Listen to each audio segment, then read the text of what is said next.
Nadreen, आप देख रहे हैं क्राइम टाइम न्यूज। मैं हूं आपका दोस्त Qaiser Khan, bureau chief crime time news. हर तरह की खबर से जुड़े रहने के लिए हमारे चैनल को लाइक करें, सब्सक्राइब करें और देखते रहिए क्राइम टाइम न्यूज। ఇంతమంది ఫ్యామిలీ ఉంది, అన్నదమ్ములు ఉన్నారు, మర్దాలు ఉన్నారు, అక్క చెల్లెళ్ళు ఉన్నారు. అట్లా చేస్తారా సార్ ఎవరన్నా? చిన్నమ్మలకు 4 చిన్నమ్మలు 6 మంది అన్నదమ్ములు, మేము 5 మంది పెద్ద ఫ్యామిలీ. వేణు వెంకటేష్ వాళ్ళ దగ్గరనే అవతారతోటే ఉంది పోయినప్పుడు పాప ఆయన నాకు సమాధానం లేదు.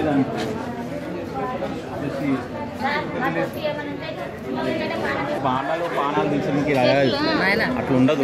పిల్లకి ఇంత ఉన్నప్పుడు నాకు పిల్ల అవసరం లేదు, మాకు బర్రెలు దూలు ఉంటే పిల్లలు తెచ్చుకొని పెద్దగా చేసుకున్నాం. అయితే ఆ పిల్లతో రోజు షాటింగ్ చేసేది, ఈమెతో టచ్ ఫోన్ ఉంది. ఈ టచ్ ఫోన్ తీసుకొని రోజు రాత్రికి 12-1 దగ్గర ఆమె ఊగా సతాయించింది. అది వాళ్ళ పిల్లలకు ఏమైంది సార్? అదే ఎందుకు తీసుకున్నా? పోలీస్ స్టేషన్కి ఎందుకు తీసుకొచ్చాను? ఎందుకు తీసుకొచ్చిండు? సార్ ఎక్కించుకొచ్చాను. అదే ఏమైంది? నువ్వేం చేసినావు అని తీసుకొచ్చాను?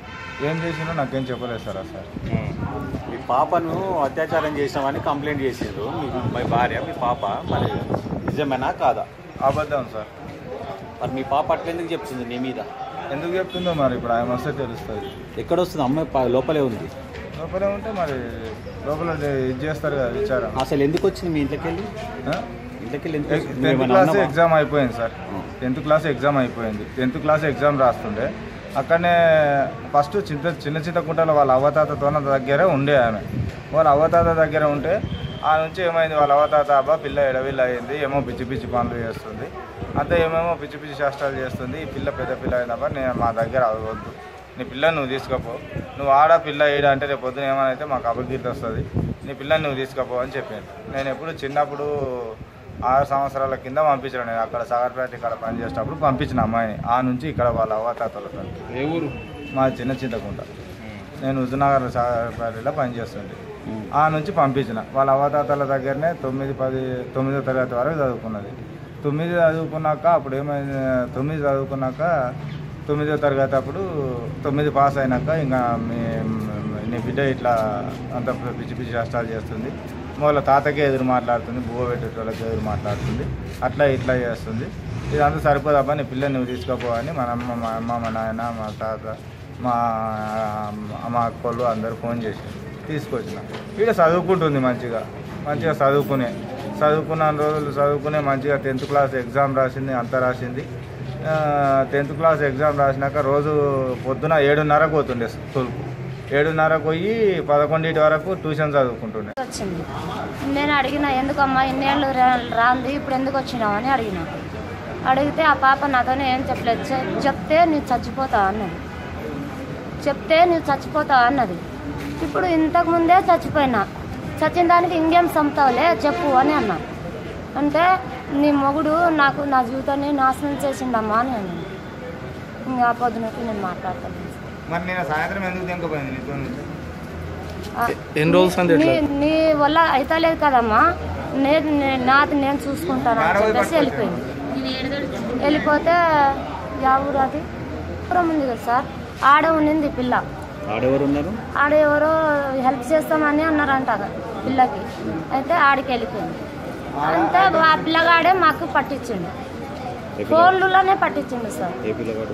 ఆ పిల్లగాడు మన గురించి చూడలేదు కదా సార్, ఫోన్లలోనే మీ భర్త వేరే ఎవరితో తిరుగుతుంది, చేస్తుంది, మాట్లాడుతుంది అని అంటే ఆరోపిస్తుంది. ఏమంటావు? మనకు తెలియదు కదా సార్. తెలియంది నేను ఎలా చెప్తాను చెప్పండి. నువ్వు మంచిగా ఉన్నావు, ఆయన మంచిగా ఉన్నావు, ఇద్దరి మధ్యలో ఆ పిల్లని అన్యాయం అయింది కదా సార్. నేను చిన్నగా ఉన్నప్పుడు ఇడిచిపెట్టిన, అవ్వ తాత దగ్గర ఇడిచిపెట్టిన, వాళ్ళతో ఉంటే ఆయన ఎందుకు తీసుకోపోవాలా పని చేయనికి? ఆ పిల్లని అదే చెప్పింది. మా నాయన నా దగ్గర కలుసుకున్నాడమ్మా, నా జీవితం నాశనం అయిపోయింది, నేను చచ్చిపోతాను, నేను ఉండలేనని. అది చాలా రోజుల నుండి అట్లే అవుతుంది. బయట ఎందుకు చెప్పుకోలేదు, ఎవరికన్నా చెప్పినావా అని అడిగిన. అంటే నేను ఎవరికి చెప్పలేదన్నది. వీళ్ళు ఏమన్నారు, ఎవరినో ప్రేమించింది, అదో పాస్బుక్ అది ఇది అని అన్నారు. అయినా నేను నమ్మలేదు. ఇంకా ఆయన మీద కూడా నమ్మలేదు, తండ్రి అట్లా ఎట్లా చేస్తాడని నేను విడిచిపెట్టినా. ఇంకా నోరు మూసుకొని ఉండు, ఇంకా ఏదో ఒకటి మంచిగా మేము చదివించుకుంటాం, మా దగ్గరనే ఉండిపోయి ఇంకా మీ నాయన దగ్గరికి వెళ్ళిపోవద్దు, 8 ఏళ్ళ తర్వాత వచ్చినావు కాబట్టి మంచిగా చూసుకుంటాం అమ్మ నీకు అని చెప్పిన. అంతే 11కి స్కూల్కి పోయి మళ్ళీ సాయంత్రం 5కి వచ్చి 5కి మళ్ళా ట్యూషన్కి పోయి 7:30కి ఇంటికి వస్తుండే. 7:30 స్టోరీలు దగ్గర 1 సంవత్సరం ఉంది ఆ పాప. అంటే 6 నెలల నుంచి 8 నెలల నుంచి ఆ పిల్లంబడి అట్లా ఎందుకు సతాయిస్తున్నావు అని చెప్పి అంటుంది. అప్పుడు 6 ఏళ్ళ నుంచి ఎవరికి చెప్పొద్దు, చెప్తే చంపేస్తామని ఉంటుంది. నా భార్య పిల్లలు వాళ్ళు ఉన్నారు కదా సార్, 24 గంటలు ఆయన ఆ బిల్డింగ్లో అప్పుడు 16 సంవత్సరాల కింద 18 సంవత్సరాల కింద ప్రేమించి పెళ్లి చేసుకున్నాం అది అని ఆమె వదిలిపెట్టి వెళ్ళిపోయింది. ఆ పాపని కానీ తీసుకొచ్చి మొన్న తీసుకుపోయింది. ఫస్ట్ పిల్లల బిడ్డ అమ్మాయి. సరే కానీ ఇప్పుడు చెప్తున్నా కదా సార్, ఆ రోజు ఎగ్జామ్ అయిపోయినాక ఎందుకు ఊక కూర్చొని ఫికర్ చేసుకుంటున్నావు, ఫోన్లో ఏదో టాచింగ్ ఇది చేస్తున్నావు, ఈ నంబర్కి ఎప్పుడు 24 గంటలు పంపిస్తూ ఉంటావు, మాట్లాడుతూ ఉంటావు, ఈ నంబర్ ఎవరిది అసలు అంటే ఇది మా క్లాస్మేట్ది, మా పాప స్వప్న అనే పిల్లది అని అన్నది. 10th క్లాస్ అయిపోయినాక నువ్వు ఊక కూర్చొని ఎందుకు ఇది చేస్తున్నావు, ఏదైనా జాబ్ చేసుకో, ఓ షాప్లో ఏదైనా పని చేసుకో, లేదంటే అమ్మోళ్ళ ఇంట్లోకి పనికో అని ఒకరోజు తిట్టినా గట్టిగా. తిట్టినాక ఏమైంది, ఇంకా నువ్వు నన్ను పని చేయనికే తోలుకొచ్చినావా చదివేయనికే తోలుకొచ్చినావా అని అన్నది. అమ్మ నేను చదివించిన వరకు చదివించినా ఇంకా నా చేత కాదు, నువ్వు పని చూసుకుంటావా లేకుంటే మీ అవ్వలతో పంపిస్తా, ఆడపోయి మీ అవ్వలతోనే ఉండి బీడీలు చేసుకో అని చెప్పిన. మొదటి భార్య ఇప్పుడు ఈ అమ్మాయి తల్లి వేరుగా ఉంటుందా? మొదటి భార్య వేరుగా ఉంటుంది. ఇప్పుడు ఈ పాప ఉన్న సమయంలో రెండో తల్లి దగ్గర ఉన్నట్టుగా సమాచారం ఇచ్చింది. ఆ విషయంలో child protection officer Rangareddy district. So మాకు వచ్చిన సమాచారం మేరకు సో మామిళ్ళ వెంకటేశ్వర్ అనే అమ్మాయి మిస్ అయినట్టుగా కంప్లైంట్ వచ్చింది. తీరా ఇంటికి వెళ్ళి ఎంక్వైరీ చేయగా అమ్మాయి ఇంటికి చేరుకున్నట్టుగా అమ్మాయితో ఇంటరాక్ట్ అవ్వడం జరిగింది. ఆ అమ్మాయి ఇంటరాక్షన్లో సో ఫాదర్ వాళ్ళ తండ్రి అయినట్టు మామిళ్ళ వెంకటేష్ గారు ఆమెపై చిన్నతనంలో అఘాత్యం చేయడం జరిగిందని, ఫిజికల్గా మానసికంగా ఇప్పటికీ వేధిస్తున్నాడంటూ మాకు సమాచారం అందించింది. ఆ సమాచారం మేరకు అతనిపై కేసు నమోదు చేయడం కానీ పిఎస్ తీసుకొచ్చి కేసు అతనిపై బుక్ చేయడం జరిగింది. తదుపరి చైల్డ్ వెల్ఫేర్ కమిటీ ఆదేశాల మేరకు ఆ పాపను మేము గర్ల్స్ హోమ్ నింబోలంటకు చేర్చడం జరుగుతుంది. అక్కడి నుంచి తదుపరి విచారణ కొనసాగుతుంది. ఆ అమ్మాయి చదువు కొనసాగించడం గాను చైల్డ్ వెల్ఫేర్ కమిటీ వాళ్ళు ఆదేశించడం జరిగింది. ఆ అమ్మాయిని తదుపరి ఎడ్యుకేషన్ కోసం అమ్మాయిని రిజల్ట్ వచ్చిన తర్వాత ఇంటర్ కాలేజ్లో చేర్చడం జరిగింది. ఎట్లా వచ్చింది? సో మాకు ఈ ఇన్ఫర్మేషన్ అనేది 1098 టోల్ ఫ్రీ నెంబర్ ద్వారా వచ్చింది. సో ఆ సమాచారం మేరకు మేము వెళ్ళి పరిశీలించగా ఇంట్లోనే అమ్మాయి ఆచూకీ దొరికింది. ఆ అమ్మాయితో ఇంటరాక్ట్ కావడం వల్ల ఈ సమాచారం మాకు లభించింది. అమ్మాయి ఎక్కడ ఉంటుంది ఇప్పుడు? సో ప్రస్తుతం అమ్మాయి పిల్లర్ నెంబర్ 123 దగ్గర ఉన్నటువంటి ఒక అపార్ట్మెంట్లో తల్లి దగ్గర మాకు కనిపించింది. అబ్బాయికి సొంత తండ్రి? సో ఆ అమ్మాయికి సొంత తండ్రి అనే సమాచారం ఉన్నది మా దగ్గర. సో అది విచారణలో కొనసాగుతుంది. తల్లిదండ్రులకు పెళ్ళైందా లేదన్న విషయాలు అనేవి సో తదుపరి విచారణ తెలుస్తుంది. ఎప్పటి నుంచి జరుగుతుంది? సెక్సువల్గా పాల్గొన్నది అనేది అమ్మాయి చిన్నతనంలో 12 to 13 years వయసులో ఉన్నప్పుడు జరిగిందనేది అమ్మాయి చెప్పింది. సో ఆ తర్వాతనేమో ఫిజికల్గా అబ్యూజ్ చేయడం, మెంటల్గా అరెస్ట్ చేయడం జరుగుతున్నది మా దృష్టికి వచ్చిన సమాచారం. అంటే ఆ టైంలో ఎవరు లేదని చెప్పలేదా వాళ్ళ ఇంట్లో? ఈ విషయాన్ని సొంత తల్లికి చెప్పింది కానీ ఆమె ఈ పాప యొక్క ఎడ్యుకేషన్ దృష్ట్యా అవసరాల దృష్ట్యా సో ఎవరికి చెప్పాకు సరే చూద్దాం మనం ప్రస్తుతానికి మన తండ్రి అవసరం ఉంది. ఒక్క నిమిషం ఇది మేడం అది చేయలేదు. లేదు మేడం బయట ఉన్నాను నేను చేస్తాను. సరే ఓకే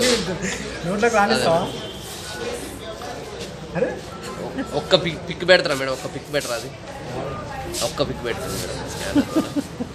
సరే థ్యాంక్ యూ మేడం. నేను క్లారిటీగా చెప్తాను మేడం సతీష్ గారు. సరే ఓకే థ్యాంక్ యూ.